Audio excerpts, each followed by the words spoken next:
Monsieur le représentant de la directrice de l'UNESCO, Mesdames, Messieurs les représentants de l'État du Sénégal et des autres pays invités,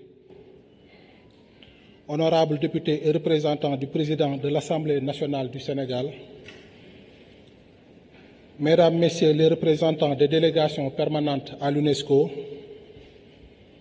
Excellences, Mesdames et Messieurs les ambassadeurs,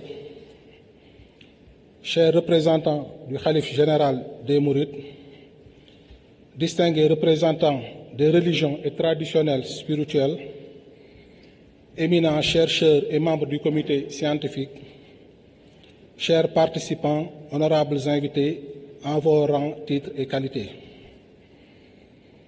C'est avec un immense honneur et une profonde gratitude que je vous souhaite la bienvenue à cette conférence internationale consacrée à la pensée et à l'œuvre de Cheikh Ahmadou Bamba. Organisée avec le soutien de la délégation permanente du Sénégal à l'UNESCO, autour du thème « L'éducation, la science et la culture de paix dans la pensée soufie de Cheikh Ahmadou Bamba ». En ce lieu emblématique qu'est l'UNESCO, temple du dialogue des civilisations et de la promotion de la paix par le savoir, il nous semble particulièrement inspirant de rendre hommage et de mieux faire connaître au monde entier un homme dont l'œuvre a transcendé les frontières pour éclairer l'humanité. Cheikh Ahmadou Bamba, figure majeure africaine de la spiritualité et fondateur du mouridisme, fut bien plus qu'un guide spirituel, plus qu'un résistant à l'impérialisme occidental entre le 19e et le 20e siècle.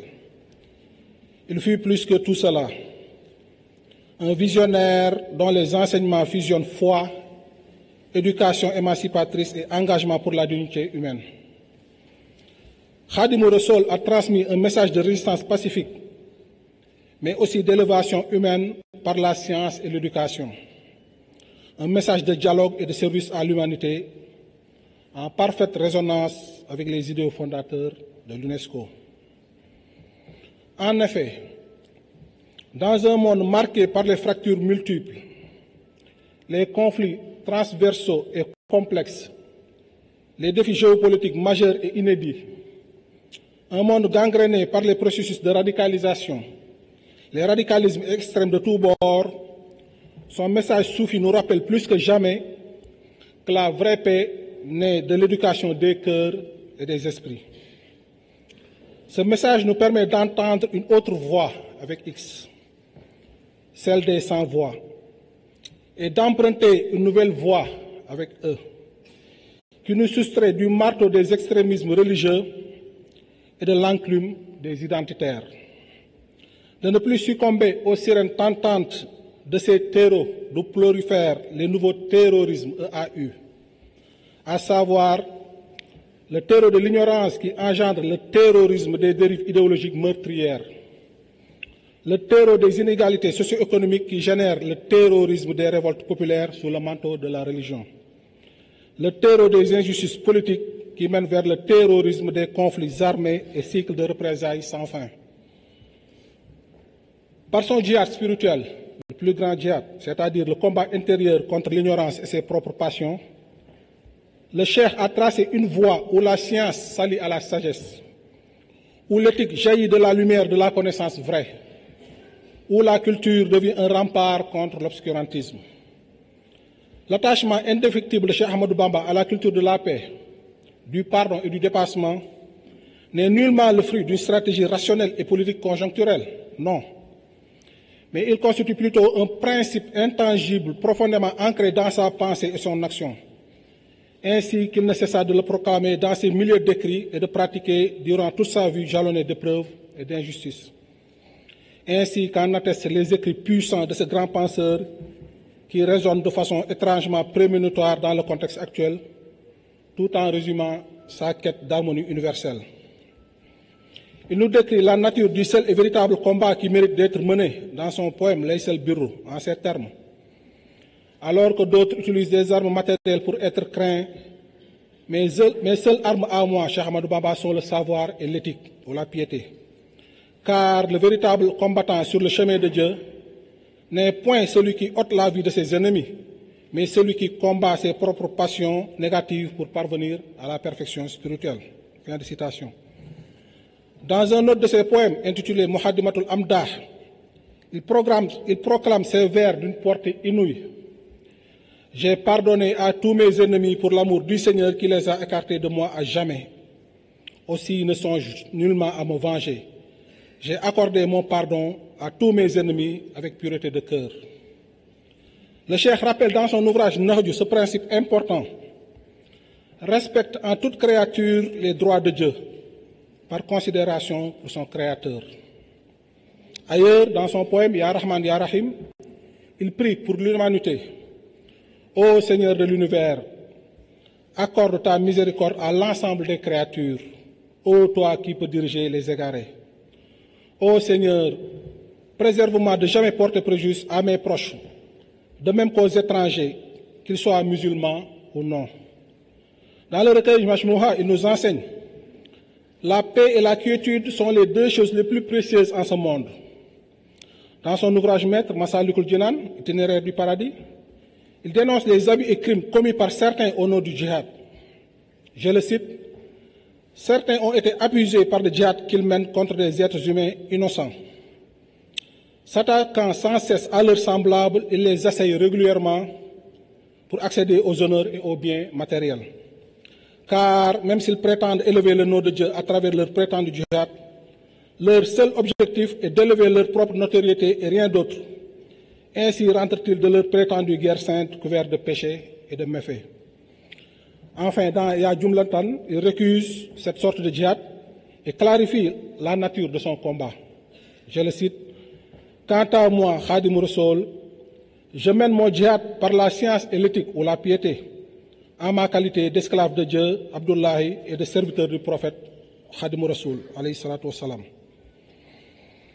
Éminents invités et participants, il ne nous semble point besoin de relever en quoi ces messages de Cheikh Ahmadou Bamba, qui datent pourtant de plus d'un siècle, dans un contexte de violence coloniale extrême, font de façon frappante écho au préambule de l'acte constitutif de l'UNESCO qui précise que, je cite, les guerres prenant naissance dans l'esprit des hommes, c'est dans l'esprit des hommes que doivent être élevées les défenses de la paix. Fin de citation. Les débats et échanges académiques auxquels nous vous convions durant les 2 prochains jours comptent revisiter, approfondir et partager avec les autres cultures et civilisations les solides défenses de la paix érigées par ce chantre de la non-violence musulmane dans l'esprit de ses contemporains. Défense de la paix, de la tolérance et du vivre ensemble que la conférence internationale Cheikh Ahmadou Bamba, SINCAP, entend revisiter dans un contexte mondial marqué par les conflits, tensions et défis géopolitiques majeurs. La pertinence d'une telle démarche est renforcée et étayée par un certain nombre de témoignages de chercheurs et d'universitaires de renom ayant étudié la biographie et la doctrine de Cheikh Ahmadou Bamba, tel qu'il ressort de ces différentes assertions. À l'instar de Michel Kimball, auteur de l'article Cheikh Ahmadou Bamba, un musulman du XXe siècle, artisan de la paix, qui nous dit à propos de son modèle de non-violence, je la cite: dans le contexte hautement tourmenté du monde actuel, marqué par le choc apparent des civilisations islamiques et occidentales, la vie d'un musulman artisan de la paix mérite d'être mise en évidence. Un saint musulman qui mena au cours du siècle passé un combat victorieux et entièrement non violent pour la paix. Elle complète par une étude plus poussée de la contribution de Cheikh Ahmadou Bamba dans le renouveau culturel et spirituel de son peuple démontrera la véritable portée que son message universel et son combat non violent ont de nos jours pour atteindre la paix dans notre monde actuel. Un autre universitaire, Abdel Hakim Mourad, doyen du Cambridge Muslim College au Royaume-Uni, nous dit: la biographie de Cheikh Ahmadou Bamba, cette grande sommité spirituelle de l'Afrique de l'Ouest, mérite d'être étudiée par tous ceux qui recherchent une alternative fondée sur la piété, au fondamentalisme et à l'intolérance à notre époque. Quant au professeur Eric Ross, de l'École des sciences humaines et sociales de l'Université Al-Hawaïn du Maroc, il témoigne, je le cite: Cheikh Ahmadou Bamba se classe parmi les illustres apôtres du militantisme pacifique, comme le Mahatma Gandhi, Abdul Khafar Khan et Martin Luther King Jr. Enfin, pour Osman Bokar, professeur émérite de civilisation islamique et des problématiques contemporaines à l'université Brunei Darussalam, je le cite, cet acteur musulman de la paix est actuellement assez peu connu en dehors du continent africain. J'espère sincèrement qu'il sera davantage connu sur d'autres continents et à travers différents horizons culturels, étant donné la portée universelle de son message de vérité, de paix et de non-violence. Pour réussir sa mission et enraciner le principe de paix parmi ses disciples, Cheikh Ahmadou Bamba a utilisé l'outil de l'éducation, tarbiya, et de l'acquisition du savoir utile et authentique, hilm nafi'. Il a ainsi fait des dara, écoles d'apprentissage et de perfectionnement religieux, les laboratoires d'excellence morale et intellectuelle, insistant sur l'accès au savoir pour tous, y compris pour les plus marginalisés. Son approche holistique intègre les sciences religieuses et profanes utiles, anticipant ainsi les missions de l'UNESCO et l'objectif numéro 4 des ODD qui vise à assurer l'accès de tous à une éducation de qualité, équitable et inclusive, et à promouvoir les possibilités d'apprentissage tout au long de la vie. Min al-Mahdi ila al-Lahdi, du berceau au tombeau, aurait dit Cheikh Ahmadou Bamba. Face au repli identitaire, à la xénophobie et au réflexe de rejet de l'autre, sa philosophie prône le dialogue, la tolérance et le service à l'humanité, appelé khidma. Les multiples et injustes exils qui lui furent imposés pendant près d'une décennie, les nombreuses résidences surveillées auxquelles il fut soumis durant les 33 dernières années de sa vie, n'ont engendré ni haine, ni ressentiment, ni volonté de vengeance, mais plutôt des poèmes magnifiques, louant à la miséricorde divine, appelant à la résilience, au pardon et au dépensement. Un modèle rare pour nos sociétés contemporaines. Chers participants, 46 ans après la première semaine culturelle organisée par la communauté mouride à l'UNESCO en 1979, la conférence de cette année est pour nous une invitation à puiser dans ce patrimoine spirituel pour répondre aux défis actuels. Injustice politique, radicalisation, repli identitaire, crise climatique ou inégalité éducative. Que nos échanges soient féconds et que l'héritage de Cheikh Ahmadou Bamba puisse inspirer des stratégies et des politiques concrètes pour un monde plus juste, plus prospère et pacifié. Toutefois, l'une des originalités dont nous comptons doter cette rencontre est de ne pas se contenter des 10 échanges, mais d'initier ou de renforcer un certain nombre de projets majeurs à même de contribuer à une véritable vulgarisation de la pensée de Cheikh Ahmadou Bamba. Parmi ces initiatives phares de la SYNCAP 2025, que l'on peut citer, le projet d'inscription du Grand Magal de Touba dans le patrimoine immatériel de l'UNESCO, déjà entamé par l'État du Sénégal en collaboration avec la communauté mouride, notamment l'organisation Touras. La candidature de Touba dans le réseau mondial des villes apprenantes de l'UNESCO, qui est en bonne voie. Le projet d'élaboration de ce que nous appelons la Déclaration universelle Cheikh Ahmadou Bamba pour la paix, la tolérance et le vivre ensemble dans le monde, destinée aux instances internationales et diplomatiques.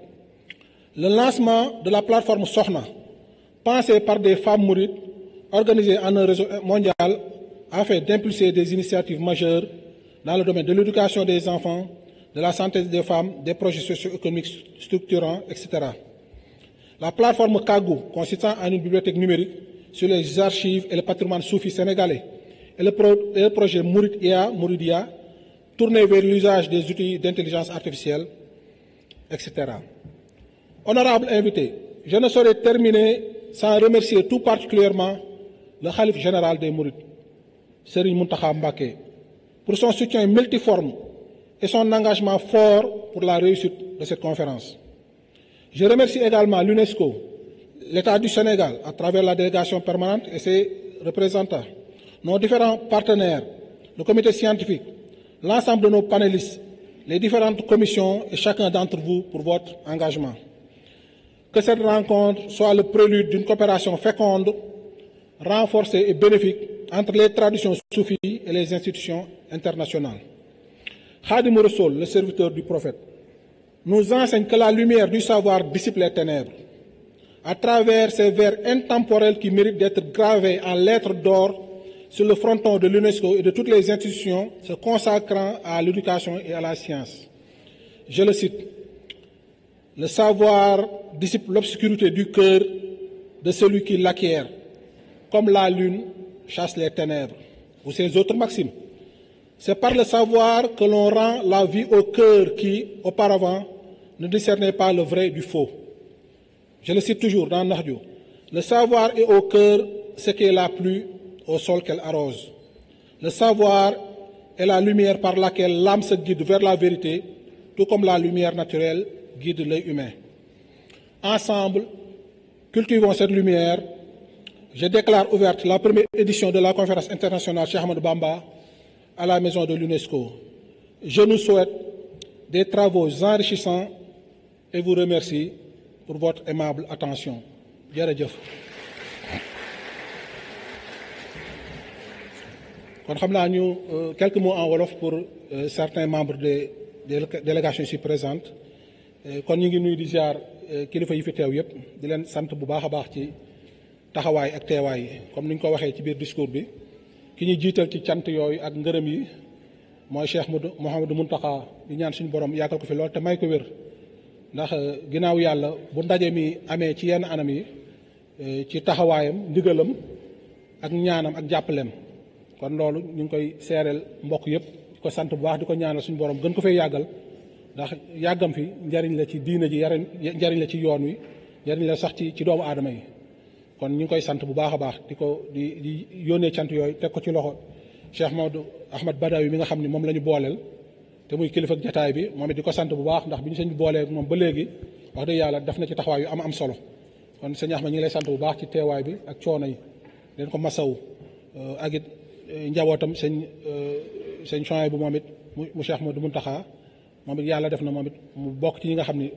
teewal nañ fi kilifa gi ak soxna Maam Jaar ak kilifa yëpp rek ci gàttal di sant tam bu baax ñi nga xam ne ñoom lañ seqal liggéey bi ñi nga xam ne ñooy comité scientifique bi professeur Lamine Gueye mi ngi fi bu université Cheikh Ahmadoul Khadim bu Touba seq ko mbokkam professeur Ibrahima Thioub mi nga xam mooy doon coordonné liggéey bi ak mbokk yi nga xam ni ñoo seq comité scientifique bi ñoom ñëpp wax dëgg yàlla taxawaay rafet na ndax programme bi bu àggee fenn ginnaaw yaa ci seen taxawaay la ak ñi nga xam ne ñëpp rek commission yi nga xam ne moom lañ seqaloon liggéey bi ndax lu xaw a diis la te macha allah ñëpp taxaw nañ ci kon di sant jëwriñ yeeg ñu seqal liggéey bi ak daayira yeeg ñëpp xam naa tam di sant suñu mbokk yi nga xam ne yàlla def na ñu teew fi ginnaaw bi ñu santee ambassadeur nga xam ne moo fi teewal Sénégal di ko sant bu baax ndax moom it bi yàlla defee ñuy waaj bis bi dem nañ fa ba waxtaan ak moom mu am ci ay taxawaay yu am solo kon monsieur l'ambassadeur ñu lay sant bu baax ci taxawaay ñaan suñu borom dëgëral ko te léegi leen ñu leen di soog a jox ngeen am ci ndam di sant tam ñu fi teewal état Sénégal dale ko ci président de la République nga xam ni moo jiite réew mi ak premier ministre Ousmane Sonko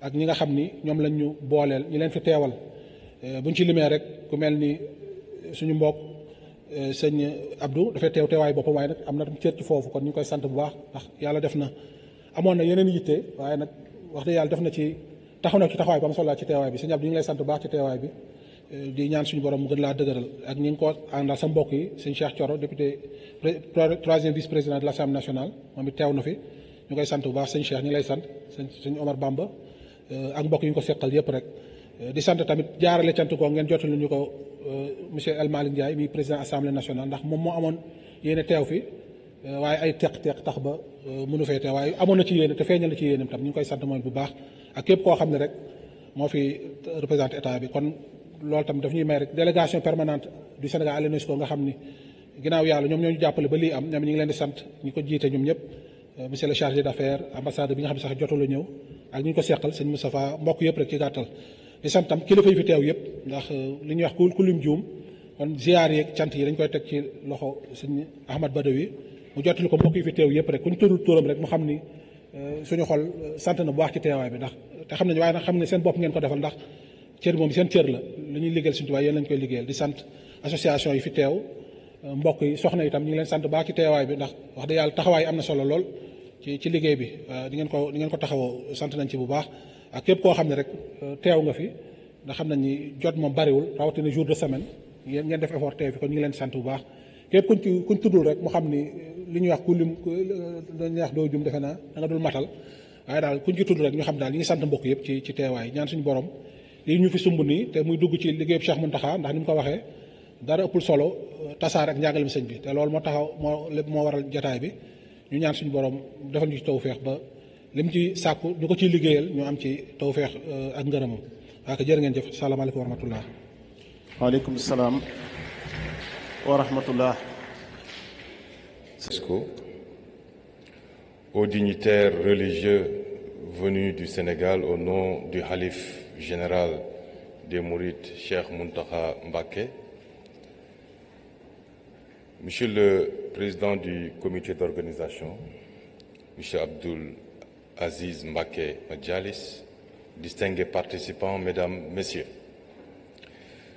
Permettez-moi tout d'abord de saluer l'organisation de cette conférence internationale ici à l'UNESCO, au siège de l'Organisation du système des Nations Unies, symbole de la volonté universelle de promouvoir la paix par l'éducation, la science, la culture, l'information et la communication.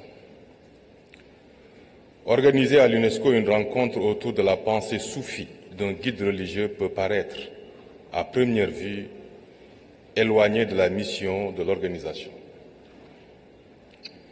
Quand on réalise cependant que la religion peut autant jouer un rôle de pacificateur qu'elle peut être utilisée pour justifier une guerre, alors on se rend vite compte de l'importance de notre rendez-vous de ce matin. Les religions sont à même, par leur enseignement, leur force d'incitation morale, promouvoir, voire instaurer la paix dans le monde, tout comme elles peuvent le faire basculer dans une violence inouïe. Nul besoin de donner des exemples. Ils sont légion, les situations qui en attestent, de par le monde. Sauf qu'ici, il ne s'agit pas seulement de parler de l'islam au sens large, mais aussi de ses déclinaisons locales, de son expansion par l'enseignement et de son impact à travers les époques, au Sénégal et en dehors. Sous ce rapport, revisiter la vie et l'œuvre de Cheikh Ahmadou Bamba est d'abord pour le Sénégal un enjeu historique. Ayant vécu durant une période charnière, comprise entre l'abolition de la traite négrière et de l'esclavage dans le monde, d'une part, et l'expansion coloniale en Afrique d'autre part, et ce, des siècles après la percée islamique en Afrique occidentale, le parcours de vie sur terre de Cheikh Ahmadou Bamba et son œuvre permettent de remonter le temps long de notre marche progressive vers ce qui fait aujourd'hui l'identité religieuse du Sénégal. C'est pourquoi je me réjouis des panels de haut niveau, en commençant par la leçon inaugurale prononcée tout à l'heure par le professeur Thioub. Des panels de haut niveau prévus dans les prochaines heures, dont les travaux pourront, j'en suis convaincu, enrichir les recherches en cours pour l'élaboration des volumes restants de l'histoire générale du Sénégal. On ne le dira jamais assez. Pour les Africains que nous sommes, réécrire par nous-mêmes et pour nous-mêmes le récit authentique de notre histoire est une nécessité impérieuse, car nous savons ce que cela coûte de se voir imposer un narratif qui n'est ni authentique, ni le sien propre. En faisant le récit de notre passé, nous éclairons d'un jour nouveau nos valeurs de culture et de civilisation. Et nous mettons à l'honneur des hommes et des femmes, à l'image de Cheikh Ahmadou Bamba, qui ont marqué de manière significative le cheminement de notre peuple à travers les âges. L'enjeu pour nous n'est pas, loin s'en faut, d'entrer dans un repli identitaire ou une entreprise d'autoglorification. Il s'agit plutôt, en reconstituant le fil de notre histoire, de restituer dans notre conscience individuelle et collective l'héritage de Cheikh Ahmadou Bamba. Enjeu historique d'abord, avons-nous dit, mais aussi enjeu patrimonial. Et nous pensons ici à tous les biens culturels, matériels et immatériels se rapportant au mouridisme, la confrérie soufie qui porte l'empreinte du cheikh et dont la valorisation est essentielle pour la préservation de l'identité mouride. La diffusion de ses écrits à travers le monde revêt à ce propos une importance stratégique, sans négliger ses outils de travail, sa calligraphie, son type d'habitat, son lieu de culte, son style vestimentaire, ses techniques de renforcement de la résilience face à l'épreuve, car le cheikh, beaucoup l'ont souligné, a subi à plusieurs reprises exil et déportation. Pour le Sénégal, Cheikh Ahmadou Bamba est un patrimoine national, un homme qui a honoré la race noire en s'opposant pacifiquement à la volonté du colonisateur de freiner l'élan de l'islam. Il faut préciser ici que l'islam prôné par Cheikh Ahmadou Bamba est le prolongement négro-africain du sunnisme almoravide. Fidèle à cette tradition soufie, Cheikh Ahmadou Bamba a encouragé ses fidèles à accorder la priorité à l'éducation, au travail, à la récitation du Coran, à l'étude de la loi islamique, aux mathématiques et aux langues. Son mérite réside dans l'appropriation du message de l'islam et sa capacité à l'adapter à la culture négro-africaine. Léopold Sédar Senghor disait justement que Cheikh Ahmadou Bamba avait voulu enraciner l'islam en terre noire, en l'africanisant, en le négrifiant.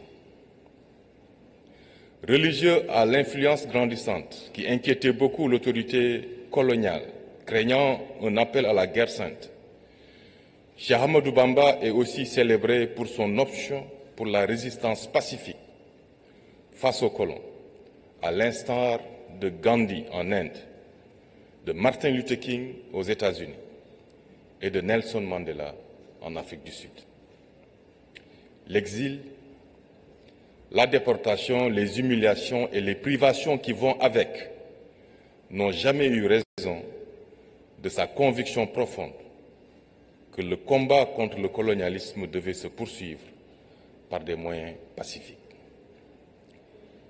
Il a quitté notre monde avant de voir son combat aboutir à l'indépendance. Mais qu'à cela ne tienne, il aura inspiré celui d'autres leaders politiques et religieux vers le résultat que l'on connaît. Une indépendance acquise dans la paix, au terme d'un processus de maturation par le dialogue et la négociation. Dans le monde tourmenté où nous vivons aujourd'hui, son combat a une résonance particulière, en ce qu'il constitue un viatique pour une cohabitation harmonieuse entre les peuples. De par sa contribution à l'histoire générale du Sénégal, sa production de savoir, le modèle d'ascète et de guide religieux, lucide et foncièrement attaché à la non-violence, à la solidarité et au vivre ensemble qu'il constitue, Cheikh Ahmadou Bamba aura marqué son époque d'une manière positive. Son souvenir restera à jamais gravé dans le cœur de tous les Sénégalais. Cette conférence autour de sa vie et de son œuvre s'inscrit dès lors dans une démarche d'accompagnement de l'UNESCO dans sa noble mission au service d'un monde en paix. J'appelle donc les organisateurs de la conférence à partager leurs conclusions avec les organes et services compétents de l'UNESCO, par l'entremise, bien entendu, de notre délégation permanente auprès de l'UNESCO. Et c'est par cet appel que je voudrais clore mon propos En souhaitant plein succès à vos travaux, je vous remercie.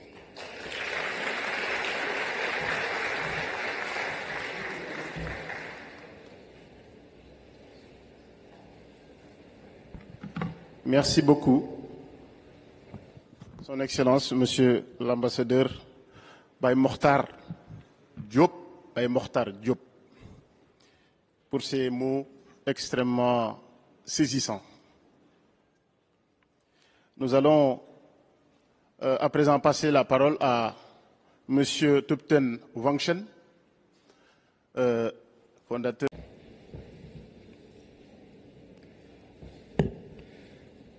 Auzu billahi mina sheytaani rajim bismillahi rahmani rahim. Assalamu alaikum wa rahmatullahi ta'ala wa barakatuhu.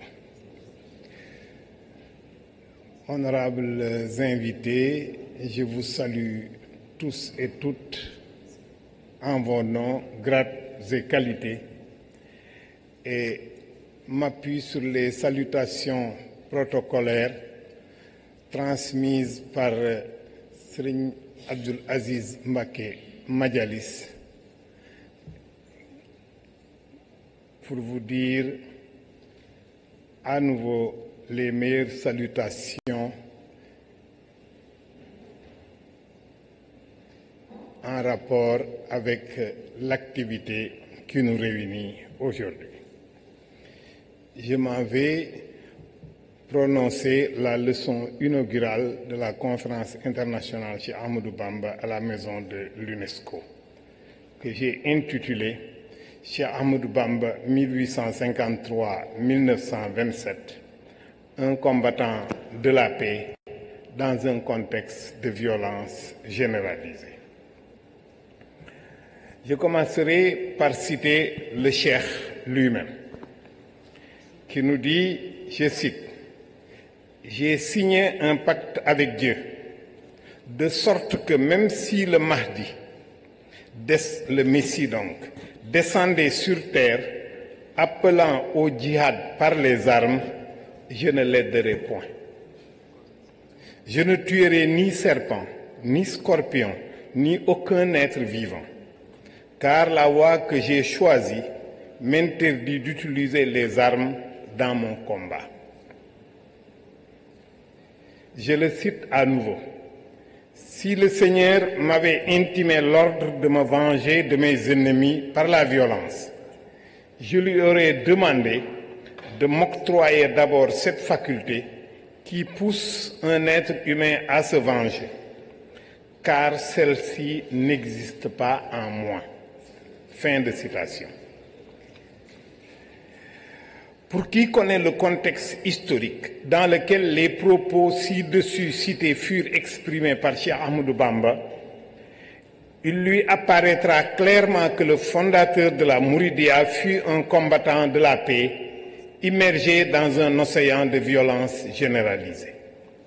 Je dis ceci en mettant de côté la dimension mystique de l'explication pour m'en tenir à l'explication historienne. Le Cheikh a passé sa jeunesse dans le contexte de la Sénégambie de la seconde moitié du XIXe siècle, marqué par le déchaînement d'une violence sans précédent dans la région. Cette violence s'incarne dans trois mouvements historiques. La poussée vigoureuse de l'intrusion coloniale dont les conquêtes démarrent dès 1854 par le Waalo. Les réponses des mouvements djihadistes armés en réponse aux multiples défis auxquels sont confrontées les sociétés en crise. Le processus d'effondrement des États dynastiques au sein desquels la guerre civile est devenue la forme la plus courante de transmission du pouvoir. Ces trois mouvements vont porter au paroxysme de l'incandescence la violence qui s'abat sur des sociétés paysannes sortant de 3 siècles de traite atlantique des captifs. La question posée aux lettrés musulmans témoins de cette époque est la suivante. Quelle position adopter face au pouvoir établi de la colonie, des États théocratiques issus du djihad et des États dynastiques de cette seconde moitié du XIXe siècle? La réponse apportée à cette question par Cheikh Ahmadou Bamba n'a triomphé qu'à l'issue des dures épreuves de l'exil qu'il a enduré de 1895 à 1907 et des résidences surveillées de 1907 à son rappel à Dieu en 1927. Il nous revient la tâche d'en dresser les principales étapes pour mettre en évidence comment ce parcours de vie, le cheikh a conçu une culture de la paix et une philosophie et une pratique de l'éducation qui devrait inspirer le monde contemporain où le brutalisme régit de plus en plus les relations entre les États et celles au sein des sociétés. Saint-Louis du Sénégal, capitale des colonies françaises d'Afrique occidentale. On est le jeudi 5 septembre 1895, il est 11h30. Le Conseil privé, organe consultatif de la colonie, examine le rapport du directeur des affaires politiques sur l'influence considérable du marabout Ahmadou Bamba Mbaké, menaçant par ses agissements et par ceux de ses talibés de troubler la tranquillité de la région qui s'étend entre le Ferlo, le Baol, le Kayor, le Ndiambour et le Waalo. J'ai cité le rapport Merlin. En somme, tout le nord de la zone d'influence de la colonie du Sénégal. Au terme de la lecture d'un réquisitoire d'une dizaine de pages dressé par Martial Merlin, directeur des affaires politiques, à partir d'informations fournies par les agents africains subalternes de l'administration territoriale coloniale, le marabout est introduit dans la salle du Conseil, informé de l'accusation qui pèse sur lui et interrogé sur des entreprises suspectes de sédition. Sans aucune possibilité d'appel, la sentence tombe à l'unanimité des membres présents du Conseil, suivant le réquisitoire de Merlin, et décide d'enlever Ahmadou Bamba, je cite, non seulement de la région où son action se faisait immédiatement sentir, mais du Sénégal même, et l'interner au moins pour quelques années dans un pays éloigné tel que le Gabon, où ses prédications fanatiques n'auront aucun effet. Fin de citation. Après un bref séjour à Dakar, où il fut incarcéré dans une prison dont il a gardé un très mauvais souvenir, le marabout est embarqué à bord du navire ville de Pernambouc pour un exil qui dura 7 années au Gabon. Il revient au Sénégal en 1902 et est à nouveau exilé en Mauritanie jusqu'en 1907. Le Djezaouz Accord de Cheikh Moussaka rend compte de cette expérience de Cheikh Ahmadou Bamba confronté à la violence et à l'arbitraire des autorités coloniales et de leurs agents subalternes autochtones. Replacer cette confrontation dans son contexte historique, c'est restituer les transformations majeures qui reconfigurent en profondeur les sociétés du nord de la Sénégambie des années 1880 à la Première Guerre mondiale. L'émergence de Cheikh Ahmadou Bamba comme figure religieuse suspecte aux yeux de l'administration coloniale survient à la fin du XIXe siècle. Tant d'incertitudes et de troubles en Sénégambie. La longue traite atlantique de plus de 4 siècles avait ruiné les bases sociales des États dynastiques de la Sénégambie, rendant inopérante leur héroïque résistance armée à la pénétration coloniale. Moins compromis dans les pratiques prédatrices de la traite que l'aristocratie séculière des monarchies. Quelques réformateurs musulmans ont opposé à la conquête coloniale une riposte armée plus durable qui s'est également révélée vaine. Les mouvements religieux se sont considérablement affaiblis en voulant tenir sur 2 fronts. D'une part contre les puissances européennes, mais aussi d'autre part face aux États dynastiques dont ils ont cherché à soumettre et convertir les populations par une violence qui s'est révélée souvent contre-productive. Les luttes de factions et les multiples interventions diplomatiques et militaires des puissances coloniales dans les affaires politiques des États de la région avaient abouti à vider de leur substance les institutions et les constitutions et à ruiner la crédibilité des souverains totalement délégitimés. Plus les élites politiques locales perdaient de leur pouvoir, plus elles traitaient avec brutalité les communautés paysannes déjà rendues exsangues par des siècles de traite esclavagiste.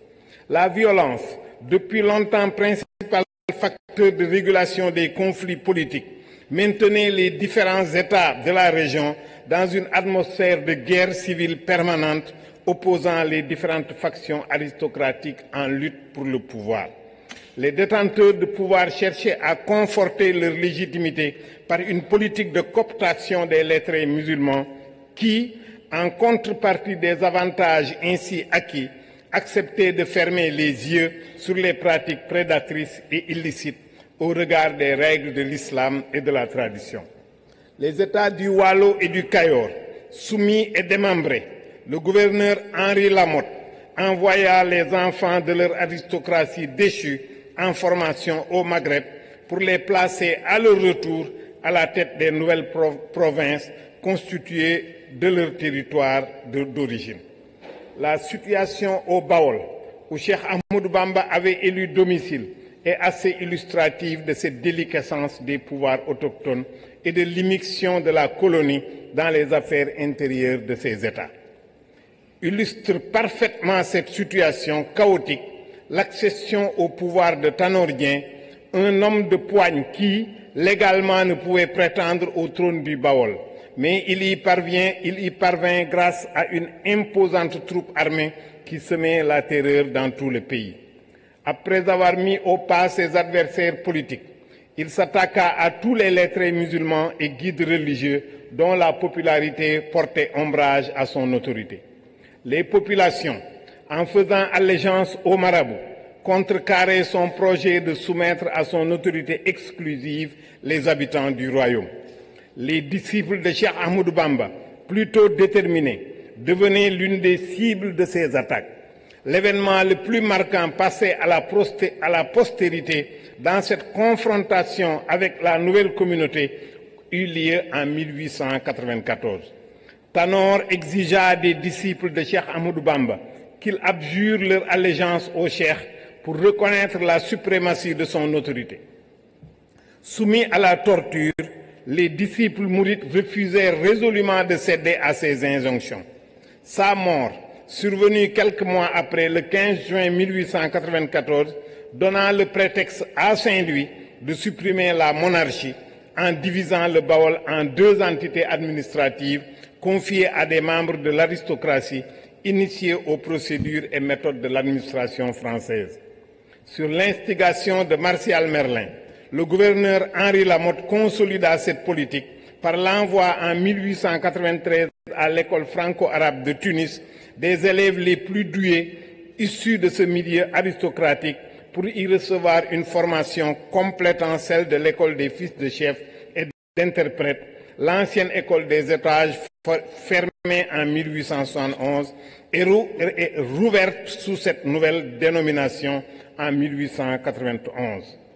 L'objectif visé par le colonisateur était d'avoir des agents autochtones de la colonie vaincus, qu'il n'existe aucune incompatibilité entre leurs croyances et la science européenne et qu'ils pourront devenir les précieux auxiliaires d'une civilisation musulmane s'exprimant en français. J'ai cité un rapport politique à cette occasion.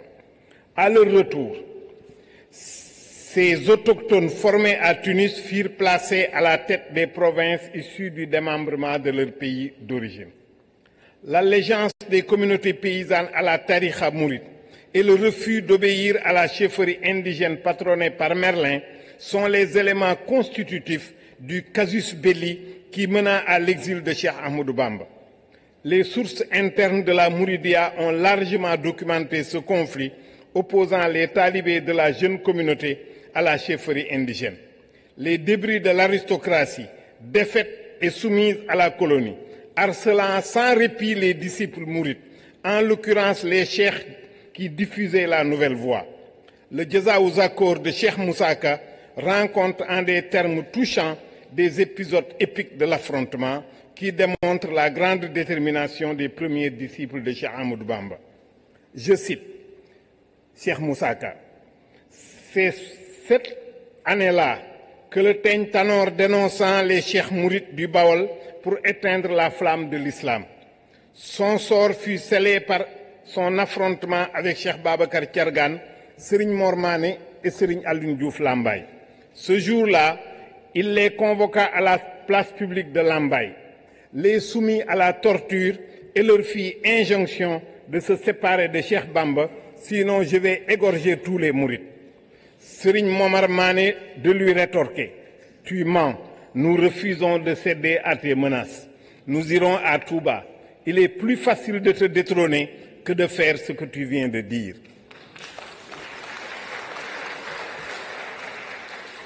Fin de citation. À la crise politique s'ajoutait la déconfiture des mœurs, l'intensification des pratiques prédatrices exercées sur les paysans sans défense les poussa à chercher un mode de vie alternatif dans les nouvelles communautés en formation, dont la Mouridia qui commençait à s'implanter solidement dans le Djolof et dans une moindre mesure dans le Baol. Quelques membres des classes dirigeantes, vaincus dans les luttes de faction, trouvèrent refuge auprès des leaders confrériques qui les initièrent à un autre sens de la vie, en rupture radicale avec le modèle aristocratique et sa violence dans lesquels ils avaient grandi. L'administration indigène du Baol oriental, soutenue par Merlin, poursuivit la politique de Tanor Dieng à l'égard des Mourides, soumis à une stricte surveillance et qui se mua très vite en une violente répression. Le personnel subalterne de l'administration locale avait rassemblé à l'attention de son chef Martial Merlin, tout disposé à s'en servir, les éléments constitutifs du dossier qui permit de construire les chefs d'accusation contre Cheikh Ahmadou Bamba, figure du marabout subversif pour la colonie. Ce temps de fin d'un monde interpella alors les lettrés musulmans, héritiers de plus d'un millénaire de présence islamique qui a marqué la plupart des sociétés de la région. Le défi était d'apporter une réponse efficace à la quête de paix et à l'angoisse métaphysique des populations plongées dans le désarroi. Jusqu'ici, les lettrés musulmans avaient joué sur 3 tableaux qui ont tous révélé leurs limites comme réponse au nouveau défi de ce temps. Ils sont nombreux à être restés attachés au cours royal des États dynastiques pour y occuper des fonctions administratives. Ce faisant, ils ont été souvent amenés à justifier des politiques contraires aux enseignements de l'islam. D'autres lettrés musulmans se sont mis au service de la colonie pour occuper des postes dans l'administration. Ils en ont tiré un statut social prestigieux, les mettant à l'abri du besoin. Quelques lettrés musulmans ont choisi la solution de l'appel au djihad, contestant les pouvoirs dynastiques auxquels ils ont réussi à substituer des pouvoirs théocratiques. La violence inhérente à cette option la disqualifia auprès des communautés paysannes trop longtemps exposées aux conséquences des conflits armés pour le contrôle du pouvoir. Le djihad n'a pas manqué de donner naissance à des États aussi tyranniques et violents que les régimes dynastiques qu'ils ont défaits et au pouvoir colonial qui finit par les vaincre. Une petite minorité de lettrés musulmans s'est alors mise à explorer une 4e voie plutôt inédite dans la région. Tournant le dos à tous les pouvoirs établis, ils se sont mis à une relecture des textes religieux pour développer une critique radicale de ce monde en désordre. Cheikh Ahmadou Bamba s'est révélé au cours des années 1880 comme le plus fécond et le plus déterminé de ces lettrés à proposer et à vivre une alternative adossée sur une réforme totale qui n'épargnait aucun aspect de la vie sociale, réforme qui l'amena à fonder sa propre voie soufi ou tariqa. Pour ce faire, le cheikh a dû quitter le village de son père Mbacké Kadior et après un bref séjour à Mbacké Bawol, le berceau familial, il alla fonder Darou Salam, la demeure de la paix, village au nom emblématique de la solution qu'il propose de déployer, suivant les canons d'une lecture rigoureuse de l'islam. Ceci en s'extrayant du monde en décrépitude sous le contrôle des pouvoirs soutenus par certains guides religieux plus préoccupés de prestige personnel et d'accès aux richesses matérielles. Il fonde alors une communauté nouvelle par le moyen de l'éducation spirituelle, la tarbiya, de la formation scientifique, tahlim, et de la pratique religieuse, divorçant avec les usages de l'islam en cours dans la colonie et les espaces encore sous le contrôle des pouvoirs dynastiques qu'il a radicalement refusé de servir. Des voix plus autorisées que la mienne et des experts mieux outillés sur la question reviendront sûrement sur les bases spirituelles et doctrinales comme sur l'expression de la non-violence dans la vie du cheikh. Dans son Qasaïd intitulé Safar, il explique clairement comment il est parvenu à la paix qu'il vit dans toute sa plénitude. L'action vertueuse dans mes rapports aux humains en tant que créatures d'Allah, subhanahu wa ta'ala, nous indique-t-il, le sens de la compassion et du pardon qui m'habitent en permanence conduisent inexorablement sur le chemin de la paix. Par ses enseignements et par sa conduite exemplaire, Serigne Touba a enseigné que la violence n'est pas la solution pour arrêter la violence. Il n'avait de cesse de rappeler que ni l'offenseur qui porte tort, ni le rancunier qui cherche vengeance, aucun des deux ne peut vivre en paix.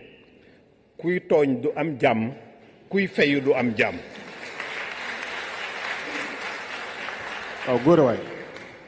Le cheikh a enseigné que la soumission totale à Allah reste le plus sûr chemin vers la paix et la sérénité, de rupture avec toute solution comportant une part de violence. L'amour fusionnel au divin qui en a résulté appelle par nécessité l'amour des humains en tant que créature divine.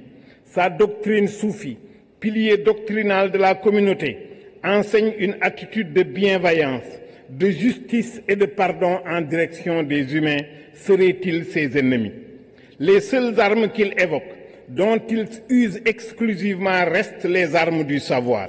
Le cheikh ne s'est pas limité à l'enseigner, il l'a mis en pratique dans sa vie quotidienne, au point que certains de ses pires adversaires ont fini par avoir une attitude de bienveillance et même d'adhésion à sa communauté. Il ne s'est jamais donné d'ennemis autres que ceux d'Allah subhanahu wa ta'ala. L'atteinte de cette ascèse relève d'une élection divine, servie par une éducation familiale solidement ancrée dans l'amour du divin, l'imitation du prophète Mohammed, paix et salut sur lui. Cette doctrine transcende la diversité des identités de couleur, d'appartenance religieuse, ethnique ou nationale. Elle est solidement ancrée dans l'universel. Sous ce rapport, le cheikh reste fidèle aux enseignements de son modèle, le prophète Mohammed sallallahu alayhi wa sallam, paix et salut sur lui. Cheikh Ahmadou Bamba Mbacké, également connu sous le nom de Khadim Rassoul, serviteur du prophète, a vu le jour dans une famille réputée pour son attachement à l'enseignement et aux valeurs religieuses. Il vit le jour en 1853 à Mbacké Bawol, village fondé par son arrière-grand-père Maharam Mbacké à la fin du XVIIIe siècle. Le jeune Ahmadou Bamba est d'abord confié à son oncle Tafsir Mbacké Ndoumbé, qui l'initia à la lecture du Coran, qu'il mémorisa très jeune. Son cursus scolaire est interrompu par la guerre sainte de Maba Diakhou, qui en 1860 pénètre dans les États du nord-ouest de la Sénégambie. La famille Mbacké, comme de nombreuses autres familles maraboutiques, fut obligée d'émigrer dans le RIP, au Saloum, sur injonction des djihadistes en guerre contre les régimes dynastiques et la colonie. Installé au village de Porokhan, son père Momar Anta Sali Mbacké y dirige une école coranique qui compte les enfants de Maba Diakhou parmi ses élèves. En 1867, à la suite de la défaite de l'armée musulmane, Momar Anta Sali retourna à Patar dans l'un de ses oncles. Au moment où sa mère est rappelée à Dieu, il est déjà fort avancé dans les études religieuses. Il rejoint son père au Cayor, où il consolide ses compétences à la lexicologie et à la versification auprès du fameux lettré musulman Madiakhaté Kala, puis à la littérature et à la logique chez Mohamed Ad-Daymani, un érudit maure. Autour de ses 20 ans, Cheikh Ahmadou Bamba s'était déjà familiarisé avec les différentes branches du savoir religieux et de la science mystique. Toutes les sources concordent sur la précocité de ses performances académiques et de son orientation vers une vie spirituelle contemplative. Il ne manque pas d'adresser une vive critique aux marabouts qui sont ses contemporains en des termes très durs. C'est un fait évident que la plupart des cheikhs de notre époque, je le cite, sont des tartuffes. Il y en a parmi eux qui ont une propension à dominer les gens, cherchant sans scrupule à subjuguer les esprits par leur ascendant. Ces vilains rusés, se targuant de perfection et de sainteté, accablent les gens par leurs multiples exposés religieux. Fin de citation. En 1881, date du rappel à Dieu de son père, il était déjà un fin lettré musulman, réputé pour son érudition, sa piété et sa distance vis-à-vis des pouvoirs établis. Poursuivant ses méditations soufis, il entreprit un voyage qui le conduisait à Saint-Louis et en Mauritanie pour visiter les grands centres scientifiques et spirituels de la Khadiriya. C'est en ces années qu'il fonda à quelques encablures de Mbacké Bawol le village de Darussalam dont nous avons déjà parlé, puis Touba l'a félicité en 1888-89. La localisation de ces villages dans des endroits relativement excentrés par rapport à l'espace colonial et sa popularité firent du cheikh le suspect par excellence pour un ordre politique encore peu assuré de son autorité sur des populations de plus en plus attirées par les enseignements du fondateur de la Mouridia. Le rapport accusatoire soumis par Merlin au conseil privé chargé de statuer sur le sort de Cheikh Ahmadou Bamba le 5 septembre 1895 ne laisse planer aucun doute sur les certitudes de son autorité quant au danger que constitue le leader de la nouvelle communauté. Il presse le gouverneur de prendre la mesure urgente d'exiler Ahmadou Bamba pour ramener le calme dans le Ndiambour, le Djolof et l'Est du Baol. Les éléments réunis constituent pour les autorités coloniales autant de preuves du projet subversif du leader religieux dont les supposés agissements fabriqués de toutes pièces ne laissent à leurs yeux aucun doute quant à ses intentions. À partir du 5 septembre 1895, Cheikh Ahmadou Bamba endura 11 années d'exil au Gabon, puis en Mauritanie, 20 années de résidence surveillée au Sénégal, à Thiéyène, 1907-1912, ensuite à Diourbel, 1912-1927. Déjouant le pronostic des autorités coloniales, les contemporains du cheikh ont lu dans ces années d'épreuves surmontées la preuve de la puissance de sa baraka. Mis par différents mobiles, les uns en quête de guides spirituels, les autres à la recherche d'une alternative à l'insupportable situation coloniale, des éléments de tous les groupes sociaux sont attirés par ce marabout singulier, par ses rapports avec les pouvoirs établis et par sa pratique religieuse et son éthique sociale. Pour ses contemporains, le cheikh a victorieusement affronté l'injustice et l'arbitraire du pouvoir colonial. La victoire est d'autant plus éclatante qu'elle est acquise sans armes, autres que la science et la crainte révérentielle. Les capacités du cheikh exercèrent une attraction exceptionnelle sur des masses d'hommes et de femmes pour qui le saint homme est le détenteur de la puissance mystique, apte à contenir les méfaits de l'intrusion coloniale et la rapacité de la chefferie indigène. Sa popularité croissante inquiéta l'autorité coloniale qui décida de l'exiler à nouveau en Mauritanie. À partir de juin 1903, Cheikh Ahmadou Bamba est maintenu en résidence obligatoire à South Elman, chez Cheikh Sidia Baba, un des chefs spirituels de la Khadriya et ami de la colonie. Le résultat attendu de cet exil est d'amener le marabout à prendre exemple sur l'attitude accommodante des cheikhs morts. En 1907, il est rapatrié et mis en résidence à Thiéyène dans le Djolof. L'afflux des pèlerins fut tel que l'administration dut agréer la demande exprimée par le cheikh de s'établir à Diourbel en 1912. Toutefois, il y est maintenu en résidence surveillée. La communauté qu'il est en train de constituer reçoit des adeptes de tous âges venant des milieux sociaux les plus divers. Pour la doter d'un minimum de cohésion, il fallut assurer leur socialisation en prenant en compte ces diversités. Le modèle mis en œuvre comportait 3 étapes inspirées du modèle d'élévation soufi. La tarbiya, éducation de l'âme, la tarqiya, élévation de l'âme, et la tasfiya, ascension vers la purification de l'âme.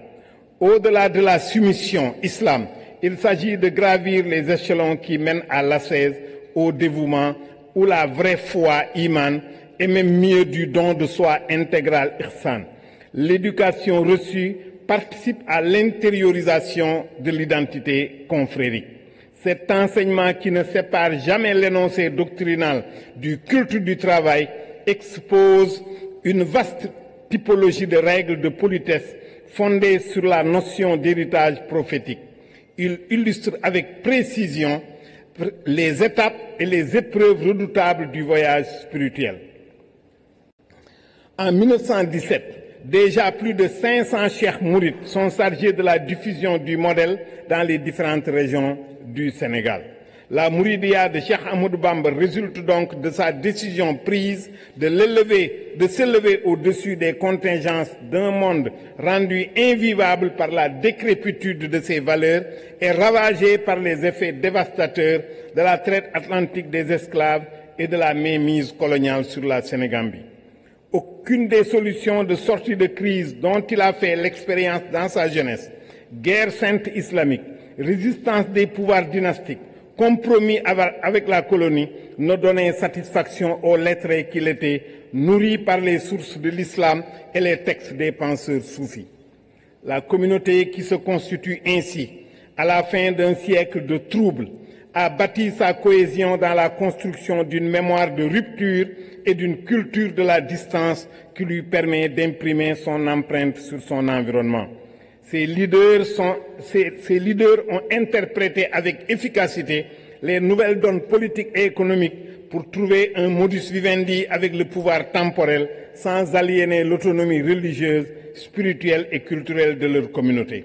Le fondateur de la Mouridia est ainsi devenu l'une des figures emblématiques de la résistance culturelle et non violente à la domination coloniale et le refuge de tous ceux qui, déboussolés par les turbulences politiques et sociales, cherchent refuge auprès d'un maître pour donner sens à leur vie.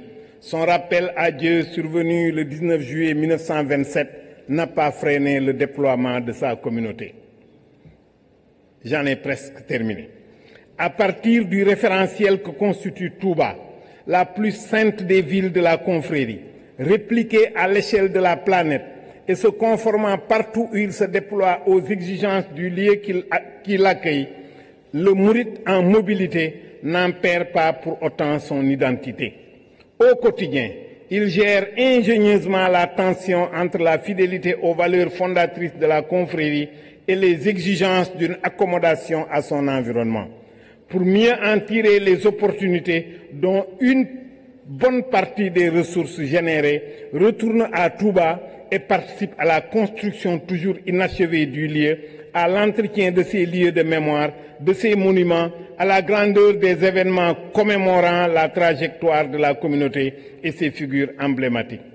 Touba s'érige ainsi comme la référence des disciples qui reprennent chacun à sa manière le périple du cheikh. Partir de Touba à la conquête du monde par la voie suffit, sur les chemins escarpés, moins éclairés par le divin, mais éclairés par le divin, et revenir à Touba, la dernière demeure auréolée de gloire. La leçon enseignée par Cheikh Ahmadou Bamba à tous ses disciples, et par-delà eux, à tous les êtres humains, est la suivante, à mon sens. Dans un contexte d'extrême violence et de déstabilisation, il convient plus que jamais de rester fidèle au message divin et aux valeurs éthiques transmises par le savoir et les biens licitement acquis par le travail, suivant en cela les enseignements du prophète Mohammed sallallahu alayhi wa sallam, pour ensuite se mettre résolument au service de la communauté et de l'humanité tout entière. Je vous remercie de votre aimable attention. Merci beaucoup, professeur Ibrahima Thioub. Il était beaucoup plus éloquent de présenter le professeur Ibrahima Thioub après une brillante conférence inaugurale. Nous sommes convaincus que cette conférence résonnera au-delà de ces murs et sera vulgarisée le plus largement possible. C'est une conférence complète, professeur. Merci beaucoup. Mais qui est cet homme?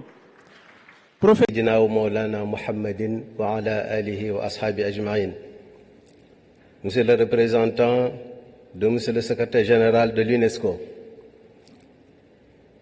Excellence, Monsieur l'ambassadeur du Sénégal en France, Excellence, Monsieur l'ambassadeur, chef de la délégation permanente du Sénégal à l'UNESCO, Monsieur Shamsuddin Hafid, recteur de la Grande Mosquée de Paris, Son Éminence Thupten Wan-Chan, président fondateur de la Casa del Tibet, Espagne, Serigne Abdelaziz Mbacké Majalis, président du comité d'organisation de la conférence, professeur Lamine Gueye, recteur de l'université Cheikh Ahmadul Khadim de Touba, professeur Ibrahim Thioub, vice-recteur de l'université Cheikh Ahmadul Khadim de Touba, président du comité scientifique. Assalamu alaikum wa rahmatullahi wa barakatuh.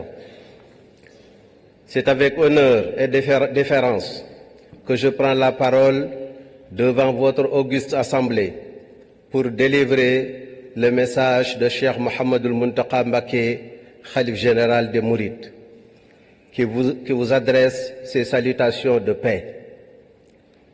Je suis très heureux de l'organisation de la conférence internationale Cheikh Ahmadou Bamba à l'UNESCO.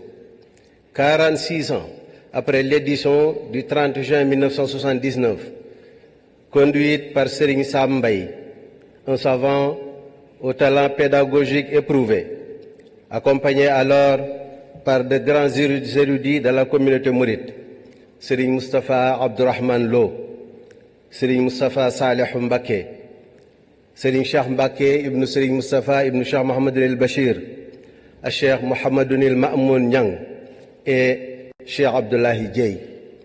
Sous la bénédiction du Khalife général Cheikh Abdoulaye El Ahad, qu'Allah subhanahu wa ta'ala accroît leur lumière. J'exprime également mes plus vifs remerciements à l'initiateur de cet événement scientifique, culturel et spirituel, Serigne Abdelaziz Mbacké. Qu'Allah subhanahu wa ta'ala bénisse tous ceux qui l'ont accompagné et appuyé dans cette œuvre qui honore toute la Oumma islamique et la communauté mouride de par le monde. J'adresse mes remerciements à son Excellence, Monsieur l'ambassadeur du Sénégal en France, et à son Excellence, Monsieur l'ambassadeur représentant du Sénégal à l'UNESCO. Je réserve une mention spéciale aux autorités françaises qui ont facilité l'obtention des titres de séjour aux participants venus d'ailleurs. J'adresse mes mots d'infinie gratitude à Monsieur le secrétaire général de l'UNESCO, qui a ouvert les portes de cette prestigieuse institution internationale à la communauté mouride.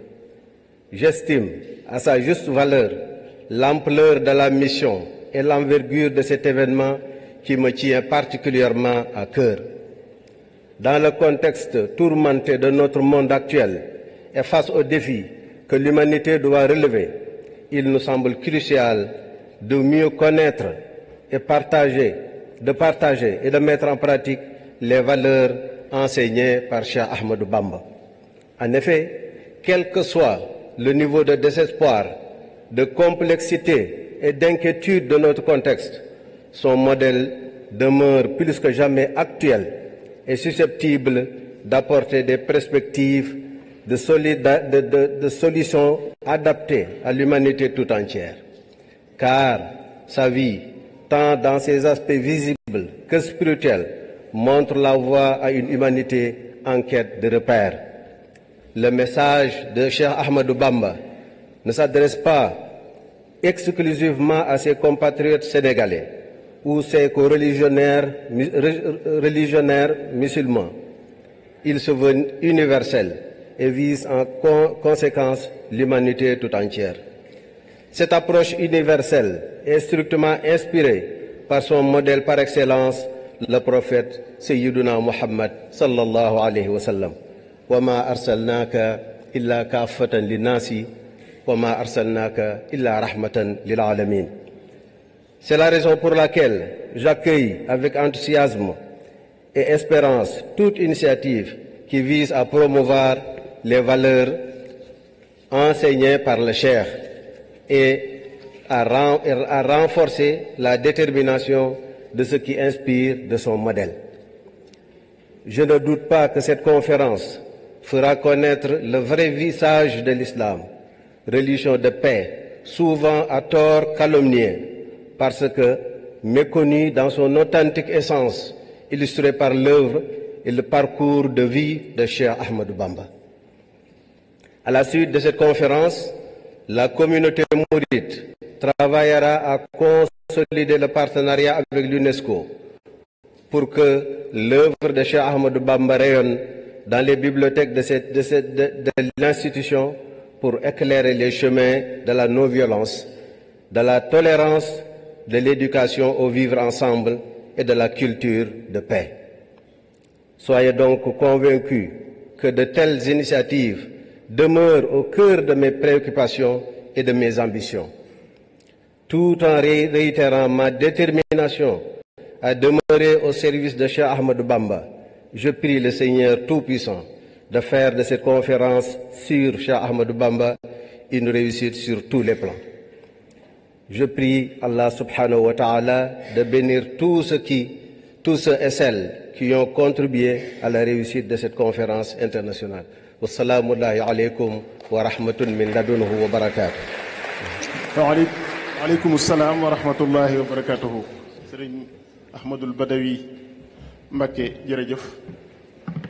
Merci beaucoup pour ces mots importants. C'est le président d'honneur du comité scientifique de la conférence internationale, Cheikh Ahmadou Bamba, et le président du comité scientifique, c'est le professeur Ibrahim Thioub, ici présent. Donc, à l'issue du déjeuner que nous allons faire à coup, par partie, parce que le restaurant ne peut pas accueillir tout le monde en même temps. Donc, on va y aller par groupe. Après le déjeuner, nous aurons l'honneur d'écouter l'honorable député Cheikh Omar Bamba Diop, qui est ici présent. Je devais d'abord citer le troisième vice-président de l'Assemblée nationale, Serigne Cheikh Thioro Mbacké, qui fait partie de la délégation, ainsi que deux conseillers du président de l'Assemblée nationale, M. El Malick Ndiaye, qui devait être là, mais les contraintes l'ont poussé à retourner au pays de manière urgente. Voilà, donc l'après-midi démarrera donc à 15h avec les panels. Le panel numéro 1, c'est la culture de paix et de tolérance dans la pensée soufie de Cheikh Ahmadou Bamba. Donc ça, c'est le premier panel qui verra